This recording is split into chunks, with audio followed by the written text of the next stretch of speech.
New to CuriosityStream, explore the world of caves miles underground Yours is the first light ever to illuminate this cavern. with wonders never before seen. Amazing. Watch the Curiosity original Underworld. And did you know body temperature changes based on your emotions? See how our feelings impact us in ways we never imagined in the science of emotions. Watch now on CuriosityStream. Annual plans are just $20. That's $1.67 a month. Visit CuriosityStream.com. It's the New Year's kickoff event at Nielsen. Lease a new 2022 Jeep Compass Latitude 4x4, just $299 a month. Plus, choose from over 200 low-mileage certified pre-owned vehicles on the lot, like a low-mileage Jeep Cherokee Latitude 4x4 for just $24,995. Hurry to Route 10 in East Hanover, online at nielsendodge.com. Join the Your Key community online or in-store. Start something new sales event. With approval term 36 months to assign $59.89. 2017 Jeep Cherokee Latitude, VIN number HW575808, 58309 miles at tax tag and DMV fees. And we're coming to you live from the Rocket Mortgage Studios. Whether you want to buy a home or refinance your current home, Rocket Mortgage can help you get there for home loan solutions that fit your life. Rocket can. Yes, it is Maggie and Perloff. Welcome. You're in our debut week here on CBS Sports Radio and the CBS Sports Network, Sirius Channel 158. If you want to get in touch with the show, so easy. Just go to Twitter at Maggie and Pearl. You can go to Facebook, facebook.com/Maggie and Perloff. And I will be tweeting out pictures of LeBron James in his advertisement, maybe not looking like he's in tip-top shape. I'm very upset that you're not buying this visual evidence. I'm not. I feel like I need to defend LeBron here. And it's only been 3 shows into this new year and this whole new era for us here at CBS Sports Radio and CBS Sports Network. And we've already found our 2 hills that we're going to die on. I'm going to die on Baker Mayfield is getting a raw deal in Cleveland, and you are going to die on LeBron James is not in shape in a tonal ad. In July, he was coming off an injury. It's okay. We all let it go sometimes, Maggie. Yeah, right. You let yourself go and then you pose shirtless. Sprain an ankle. Yes. I mean, I can't tell you how many times I've had to do Bowflex ads when I didn't feel like I was ready to go. It's such a rough life for you, Yeah. you know, when you're just a spokesmodel like you are. Yeah, I mean, when I have sort of a one-pack now. Now, LeBron obviously is in good shape. That was not my point. Yeah. I just think he came into this season coming off a lot of things. The dude is flying around watching Bronning play. I think that playing 35 minutes a game to get into great shape is not a bad idea considering all the things LeBron has going on in his life. And I'm getting killed for that take. And I understand that because it sounds critical of LeBron.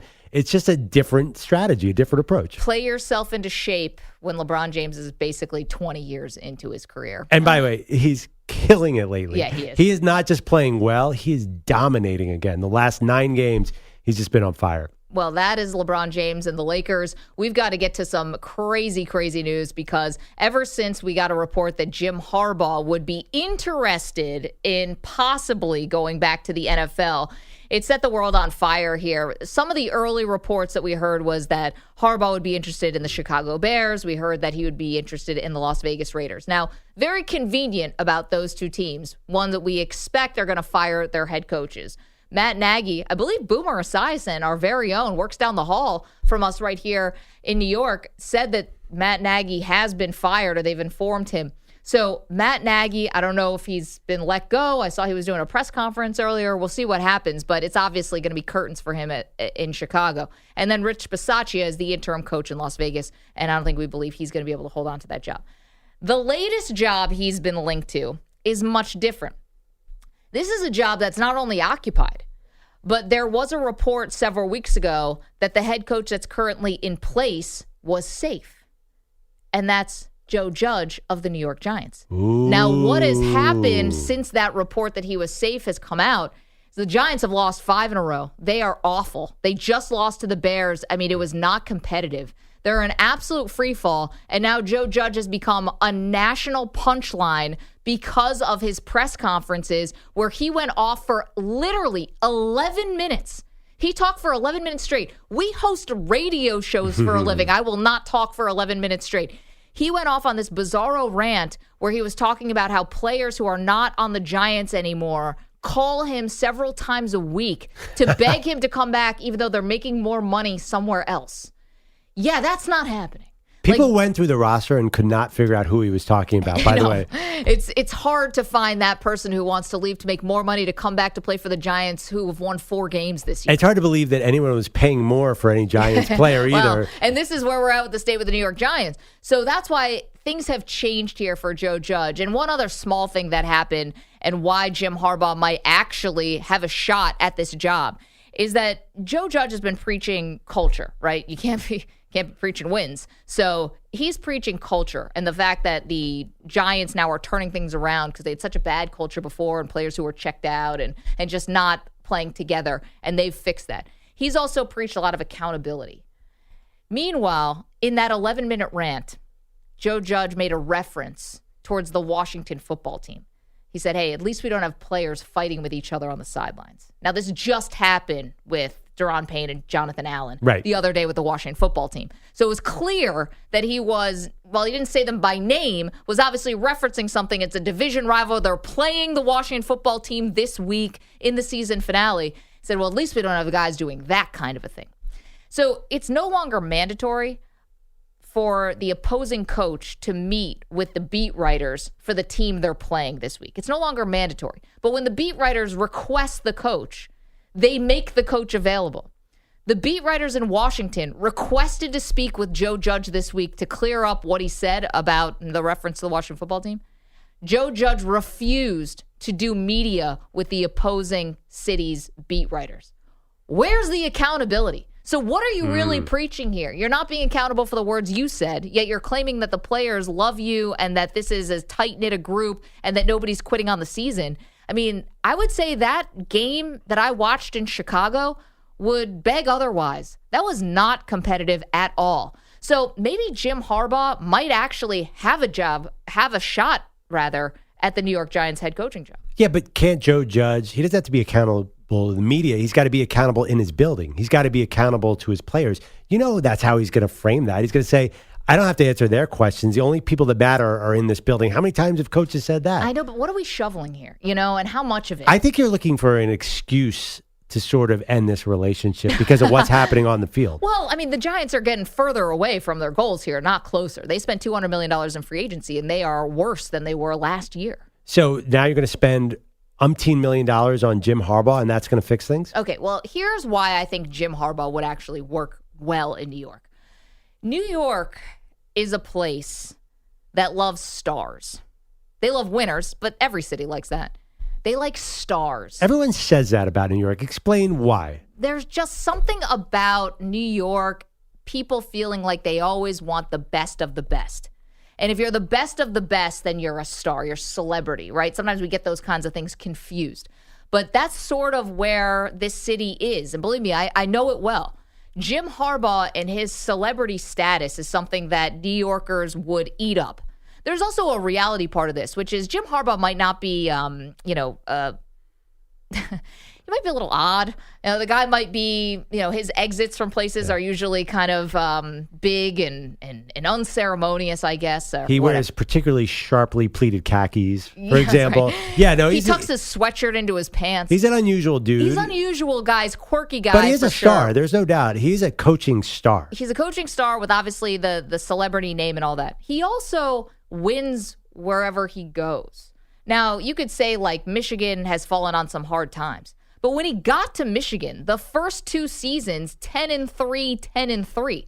So he's winning there upon arrival. When he got to the NFL and he was coaching the San Francisco 49ers, 13-3 the first year, 11-4 the next year, 12-4 the next year before he goes 8-8, and then he gets fired there. This is what New York needs. They need a quick turnaround. This is a fan base that has already been so patient because they've been watching god-awful football for far too long.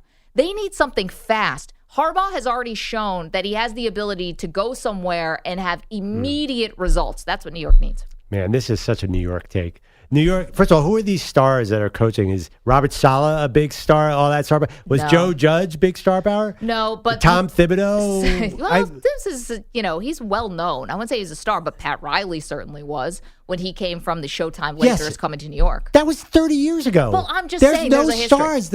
I Bill know Parcells, the fans well, want stars, but sometimes that's not how it works. Well, sometimes, though, New York has the ability to also make stars, right? So Rex Ryan, who was the defensive coordinator for the Baltimore Ravens, now couldn't walk down the street in any city in America. Right, but that's because he was Buddy Ryan's son and he was a huge extrovert, and he was a particular case. I feel like New York sports is kind of lost right now. Yeah, There's well, not a lot of star power. There are not a lot of good teams. There's room for Jim Harbaugh. The Mets just hired Buck Showalter. But- I mean, they like the stars. But there are such deep problems with the Giants. I don't know Yeah. exactly what they are. But they've been the worst team in the league over the last 5 years. And I think people are confusing this current team with the reputation of the New York Giants, Absolutely. the Maras. And they think that they can just bring in a Jim Harbaugh and get back to that. You have so much more work to do. First of all, you got to hire a GM. Yep. It's got to be someone who gets along with Jim Harbaugh, which not every GM in the league does. Fair. So you're going to have to figure out that balance. And it just feels like kind of a big city quick fix to me. Well, a little Band-Aid over a bullet wound. Yes, I feel like, Jim Harbaugh is going to come in and he's going to coach these guys up, but there are no guys to coach up right now. Who's his quarterback? Well, that would be a big question. If somehow the Giants could actually finagle getting Russell Wilson, then it obviously changes the equation. So we're bringing Russell Wilson too. Well, I mean, now we have star power. now we're talking.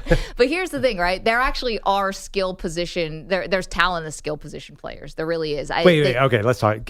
Tell me the talent. Kadarius Toney. Kadarius Toney is a rookie who Is everybody amazing. passed on because you couldn't count on him. And guess what happened this year? You couldn't really count on him. Yeah, well, the injuries were there, but when he's on the field, it's unbelievable. He's awesome. I'm a huge Kadarius Toney fan, but he's unreliable. Yes, okay. And he hasn't proven anything yet. So Kenny Galladay is paid like a disaster. star. That's exactly. Jim Harbaugh is the Kenny Galladay of coaching hires.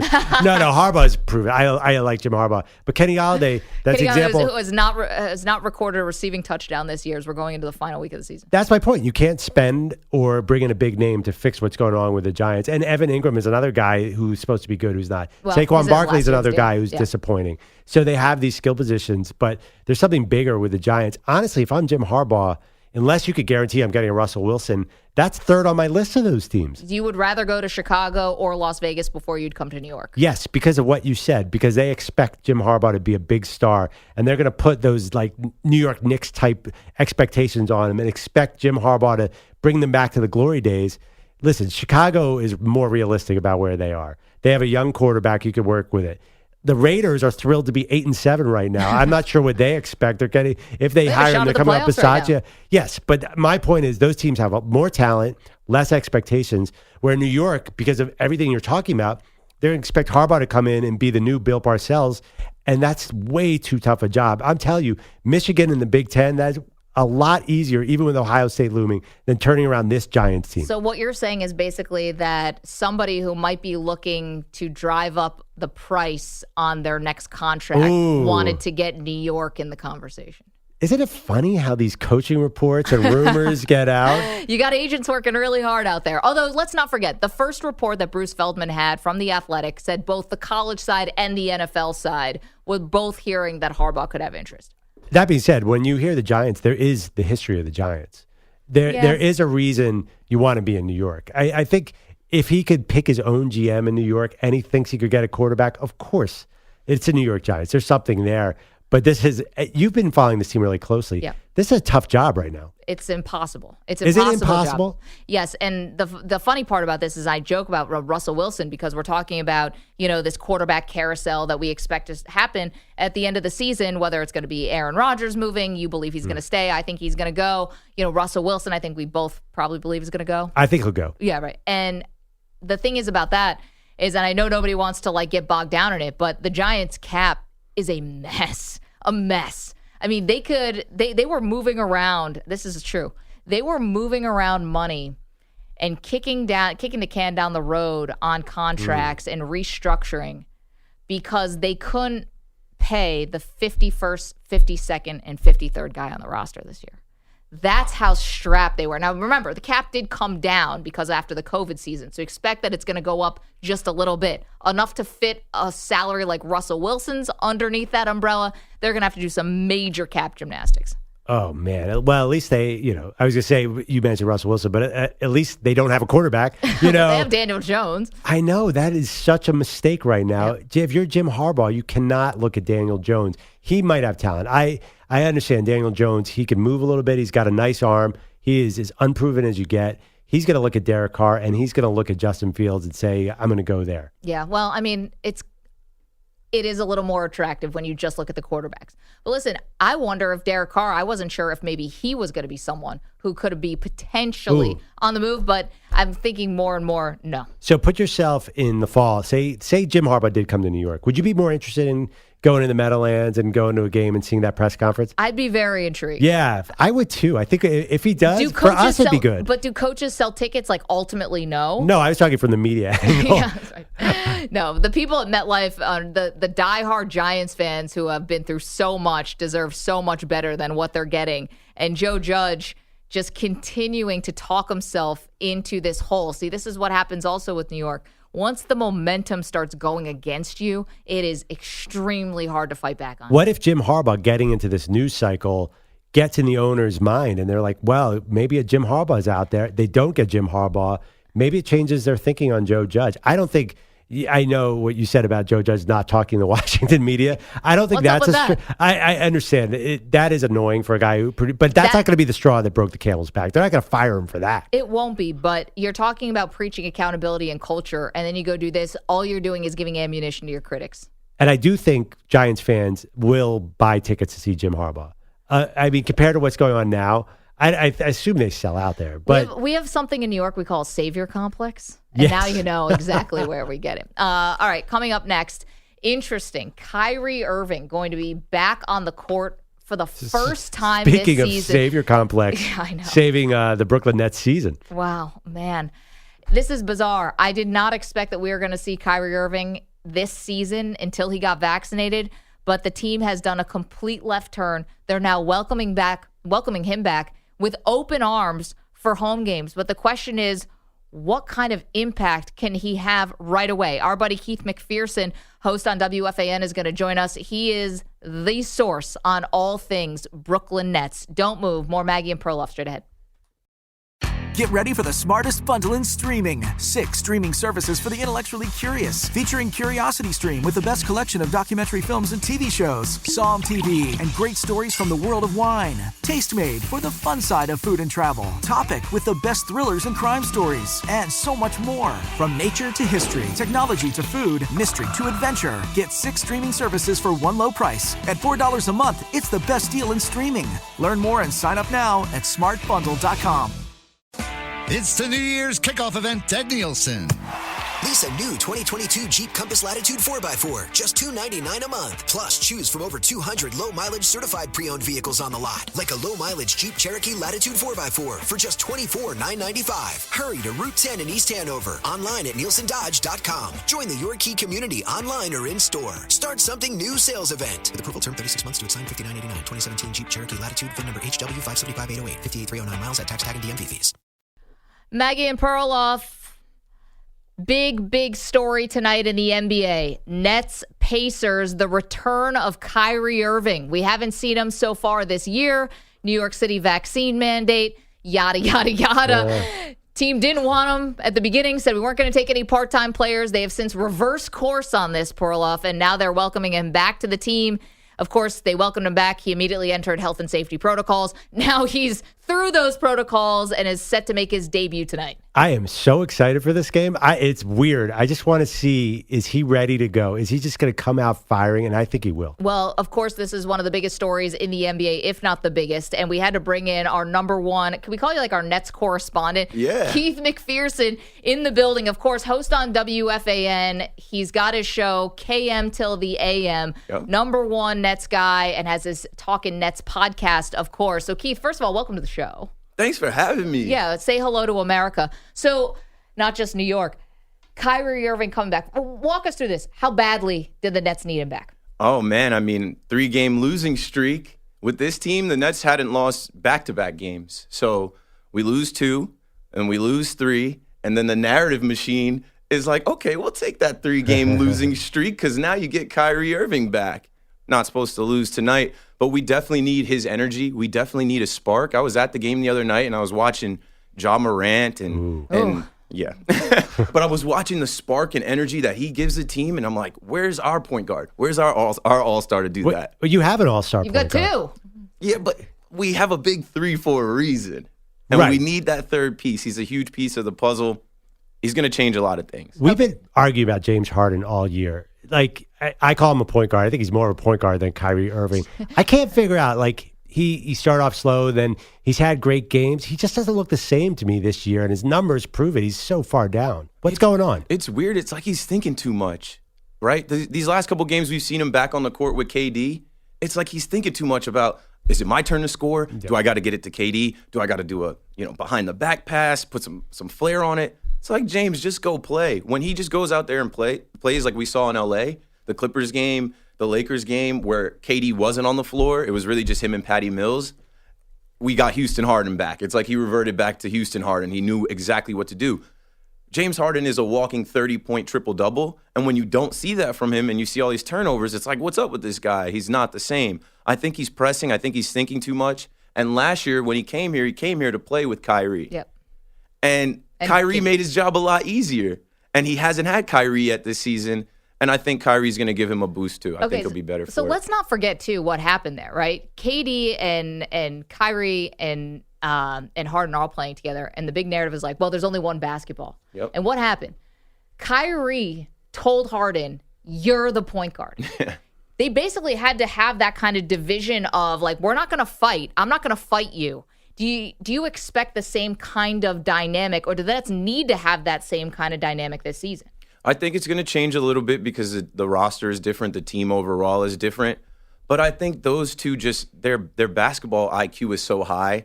It didn't take them long to figure out, James, you should have the ball coming up down the court, making the decisions, and let Kyrie just focus on scoring.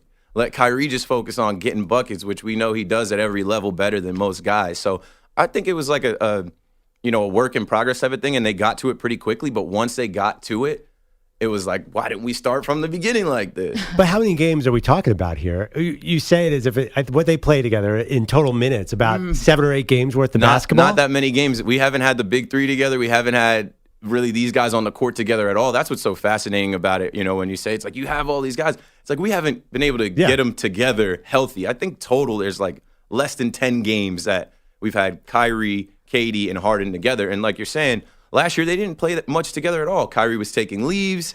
He got hurt. Then James got hurt. Then it was just like a different iteration of the big 3 every week. And this year you're only going to have Kyrie part-time. How's that going to affect the team, him not playing every game? The team loves him. And I always tell people, we don't know as fans what goes on inside the locker room. We don't know about their group chats. We don't know their actual relationships. We speculate. So you get a lot of broadcasters and people in the sports world that'll say, if I was his teammate, if Kyrie was my teammate, I would feel this way.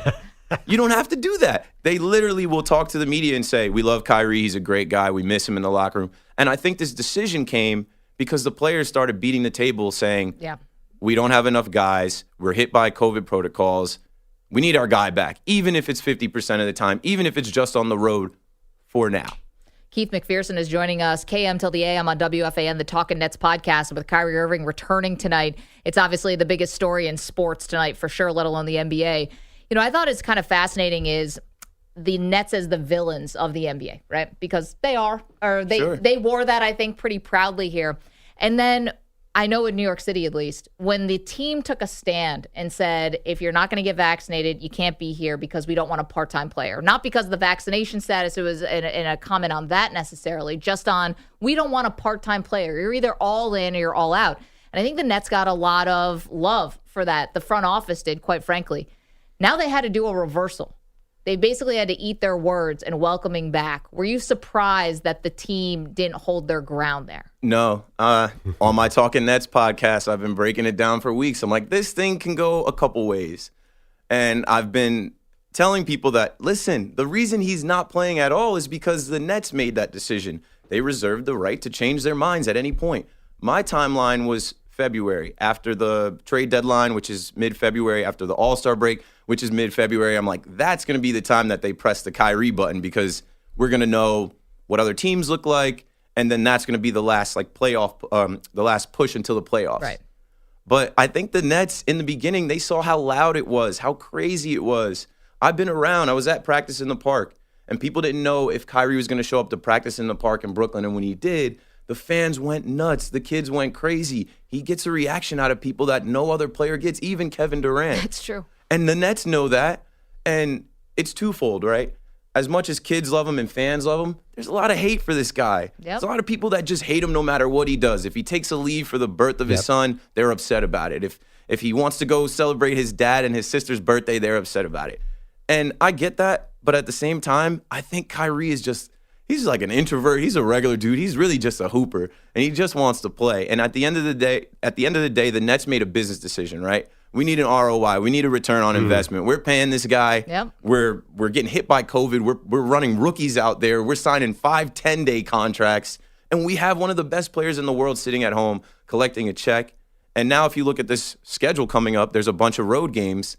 The timing is perfect. It's like I should have known it wasn't going to take till February. I should have known they were going to press the Kyrie button after the storm had passed a little bit, and after the schedule lined up where it's like, okay, there's more road games than home games. Let's ease him back in. Right. Practice in the park, that's my local court, Pier 2 in Dumbo. How cool is that court it's so over there? Cool. Can I name drop for a second? Go ahead. Yeah. So, I live in that part of Brooklyn. There are a lot of Nets around. I used to see Torian Prince, who's not on the team anymore, every day coming out of the subway. Yep. There's a new guy in my neighborhood. There's a Net player, and see if you can guess who it is, who everybody loves. He is making friends in the neighborhood.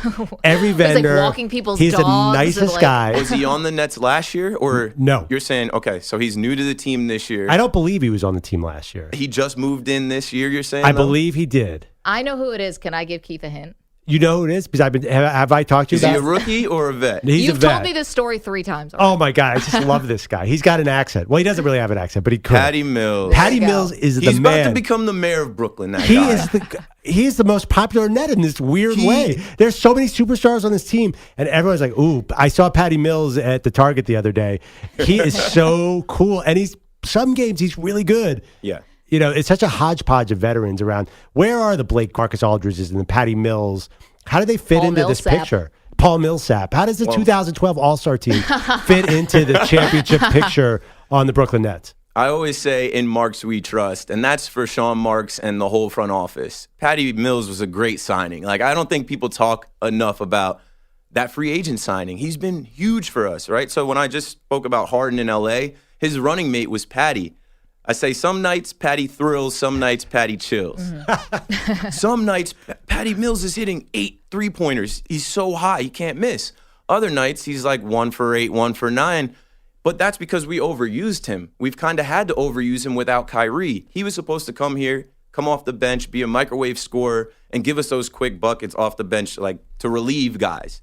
He's a veteran. He's up in age. Even the other guys like Paul Millsap, I think what we're going to see here is with these rookies and with Kyrie back and the trade deadline approaching, someone's going to have to get traded or moved. There's just not enough space on this team to have a LaMarcus Aldridge veteran, James Johnson, Paul Millsap, Blake Griffin. All those guys are bigs and they're veterans and they're over the age of 30. And then Patty Mills is a different guy. But I think there's just a matter of there's not enough space for everybody. There's 5 guys on the court. We discovered that these rookies are NBA ready. It was great for Sean Marks and the organization to say, hey, go out and get the veterans, get that veteran presence in the locker room. But now it's about putting the best guys on the court. Patty will be fine. But some of the other guys, I wouldn't be surprised if you see a trade. This is the longest Patty Mills discussion that's ever happened in the history of national radio. Just last one for me, Keith, is... So I'm not the first person to come up with this, and so other people have been talking about it. I'm not going to claim it's my own thought.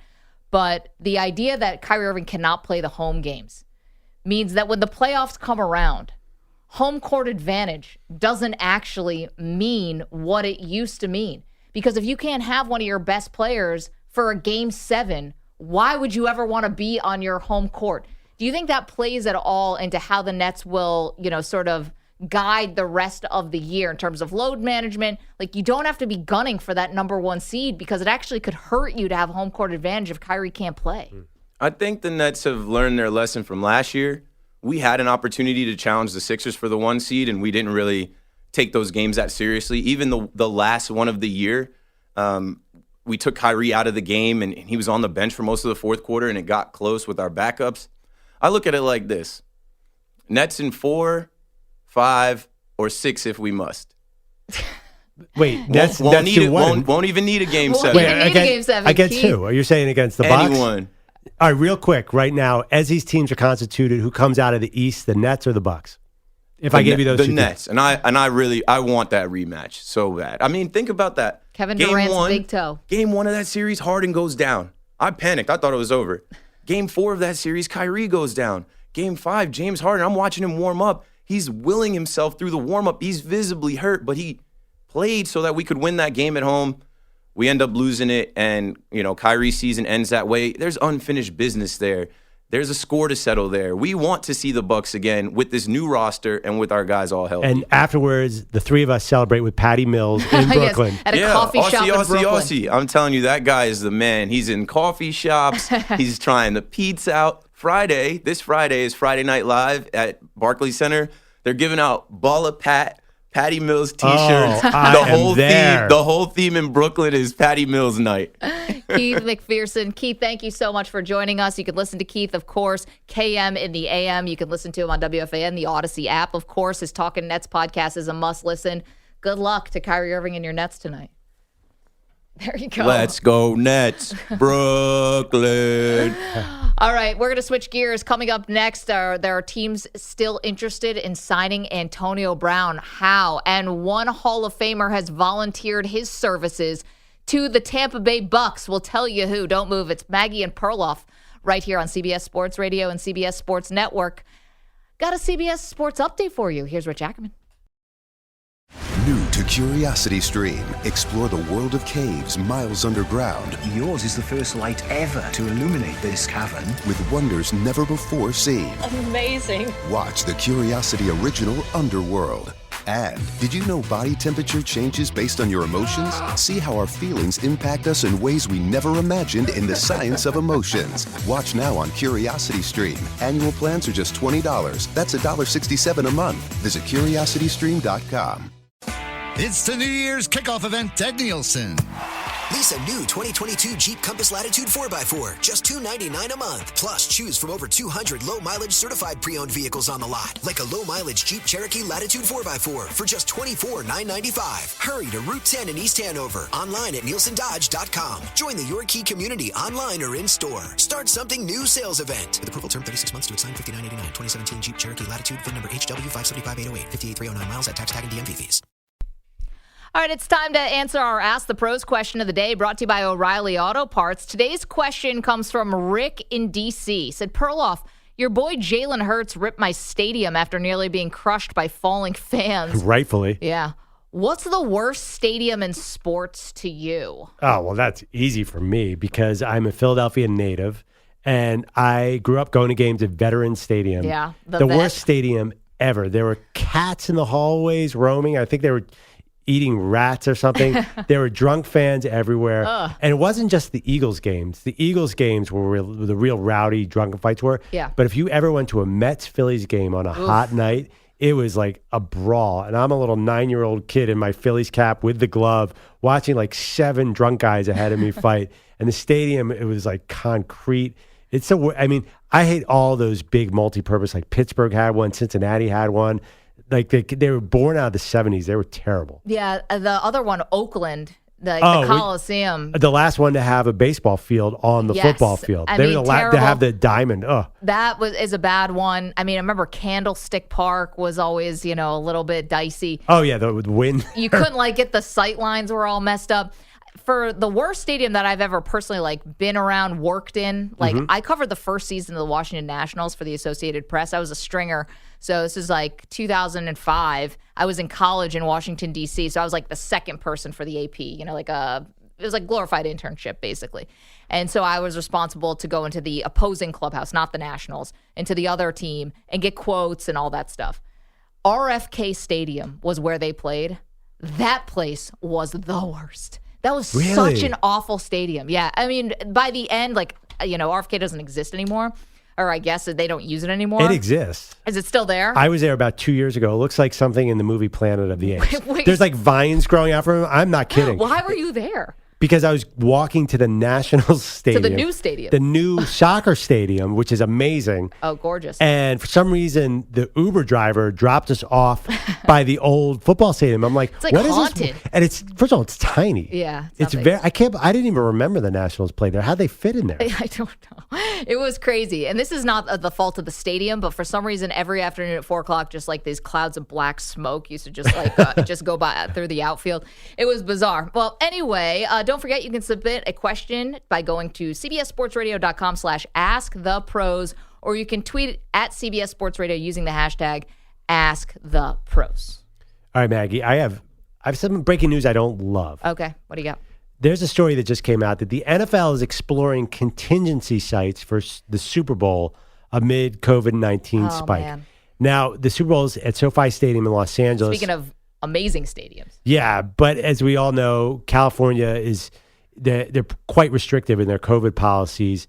Apparently, and I didn't remember this, the AT&T Stadium in Arlington, Texas got the Rose Bowl in 2021, was switched from Pasadena because of COVID restrictions. So will they ever move the Super Bowl? The Grammys were recently canceled for January 31st in LA. So there are things that are going down. Is this possible, and would that screw up a lot of things? Okay, well, first of all, the fact that the number one contingency plan happens to be Jerry World is not going to surprise a lot of people. But yeah, Jerry's always first in line. He's got first dibs on everything. To switch the Super Bowl, that really would be something. You know, to be honest, for all the years that I watched the Super Bowl before I got into sports media and actually got to cover them, it could be anywhere. I know. The media is the only people who care. Only people who care. The city, it's great for the fans and for the fan bases that are coming to that city to root on these teams. But the Super Bowl, to me, might as well be played anywhere. Like, it's one of those things where once the game starts, and I know it's outside versus inside or what have you, but once the game starts, you could be playing this game on the moon. Yeah, it doesn't matter. The cold weather one in New York, and even that didn't really make any difference. No. Do you remember the sites of the Buffalo Bills' 4 straight Super Bowl losses? Probably not. I know. Tampa. There's definitely a Miami in there. Yeah, you're right. A Niner in there. You know, I was also like 6, but sure. Back in the day, the media gets to go for a week. Where I was going to work on my tan, but we'll see what happens. I think though, for Dallas to be in the playoff hunt and for the Rams to be in the playoff hunt, that's interesting because there would be the chance, just like Tampa last year, to have a home Super Bowl. I think the Rams are legit contenders. Like, they have reason to think we could be playing home. So that would be a bummer. These are just preliminary reports, but this is coming from the NFL, from Brian McCarthy, a PR there. So it's not a nothing report. It is definitely something to watch. No, I'd be keeping my eye on it for sure. And they feel like, they could just Dallas obviously has the amount of hotels. I told the story the other day about getting to interview John Madden. That was at the late John Madden. That was at the Dallas Super Bowl. Jerry World is obviously 100,000 people. It'd be fine. Like, you could just make it happen. I'm sure behind the scenes it'd probably be like a house on fire, but logistically you could probably make that work. Yeah, well, remember they had the Super Bowl and they got hit by this giant ice storm. Yeah, it was terrible. That really ruined the week. They almost did anyone care though? If the part of the millions of people watching on TV? No, but there were people who couldn't get into the stadium that day. Yep. The live fans definitely cared. I mean, I don't want to get into the politics of this, but it seems like Texas and Florida, the NFL is going to look at states that have different COVID policies. So I'm sure Tampa, well, they just did Tampa, so I guess that one makes sense. Remember, they canceled the draft in Vegas. That was going to be a big deal. So they have canceled things. This would not totally shock me. Well, interesting. So we're keeping our eye on that story. Another story we're monitoring is Aaron Rodgers. Aaron Rodgers, what story? Well, several stories with Aaron Rodgers. Number one coming out today, or yesterday rather, that one member of the media said that he wasn't going to vote for Aaron Rodgers for MVP, and basically said a couple things, that he's a bad guy and a jerk. That's a quote. To which Aaron Rodgers responded, well, you're a bum. Actually, can we listen to this sound? Because it's so good. I think he's a bum. I think he's an absolute bum. He doesn't know me. I don't know who he is. No one knew who he was probably until yesterday's comments. But to say he had his mind made up in the summertime, in the off season, that I had zero chance of winning MVP, in my opinion, should exclude future votes. His problem isn't with me being a bad guy or the biggest jerk in the league. He doesn't know anything about me. His problem is I'm not vaccinated. So if he wants to go on a crusade and collude and come up with an extra letter to put on the award just for this season and make it the most valuable vaccinated player, then he should do that. But he's a bum.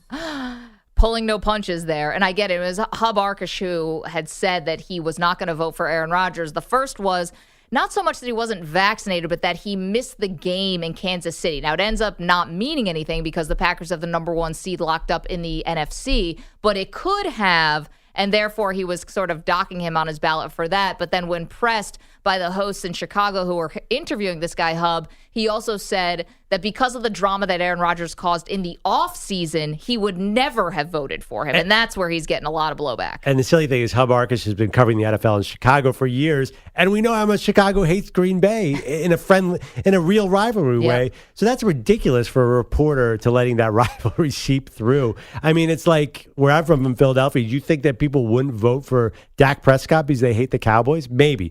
But it'd be the wrong thing to do. Well, and you also can't give ammunition to Aaron Rodgers, who already believes that the media and others are out against him or have an agenda, because you've basically proven that you did have an agenda. And that sets everybody back because, I do think that while this is it's an award voted on by humans, so there's going to be some kind of human error, I do think that a lot of media at least try to be objective. You're going to bring your biases into it. Sometimes you can't help it.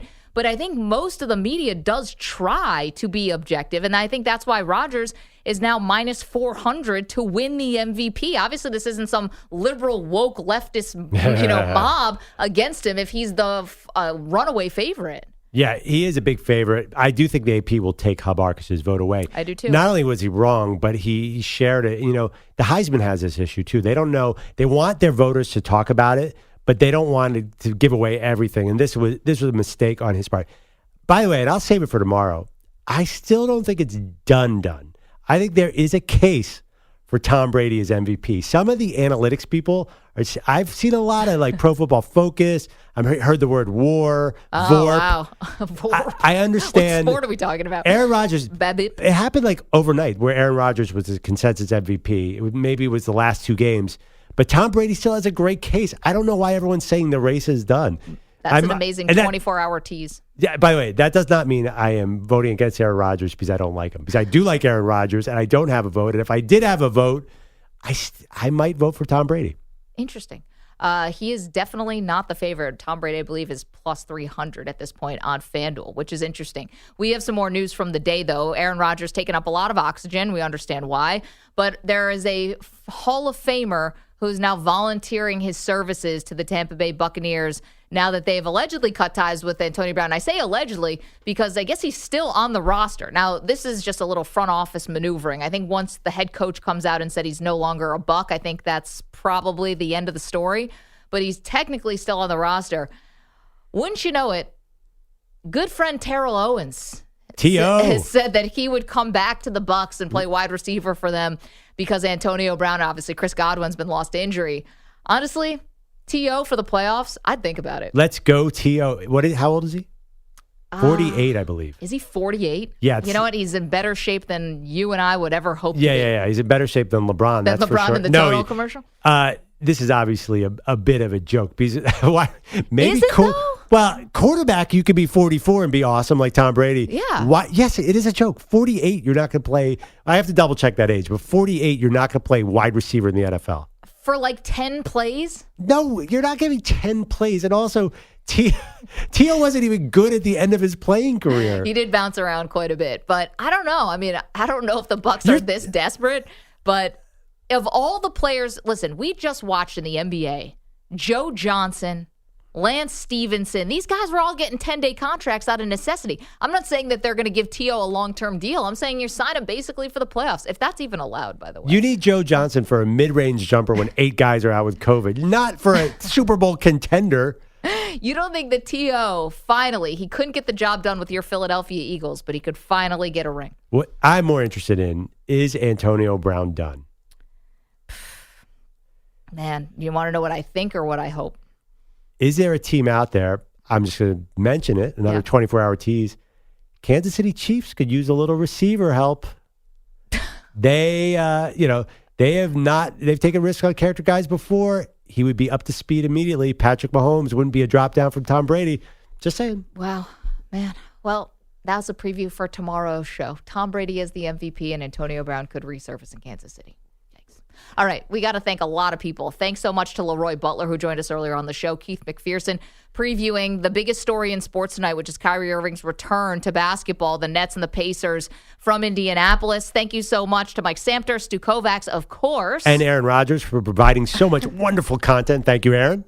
We will see you tomorrow. Stay tuned for Zach Gelb on many of the CBS Sports radio stations. It's the New Year's kickoff event at Nielsen. Lease a new 2022 Jeep Compass Latitude 4x4, just $299 a month. Plus, choose from over 200 low-mileage certified pre-owned vehicles on the lot, like a low-mileage Jeep Cherokee Latitude 4x4 for just $24,995. Hurry to Route 10 in East Hanover, online at nielsendodge.com. Join the Your Key community online or in-store. Start something new sales event. With approval term 36 months to assign $59.89. 2017 Jeep Cherokee Latitude, VIN number HW575808, 58309 miles at tax tag and DMV fees.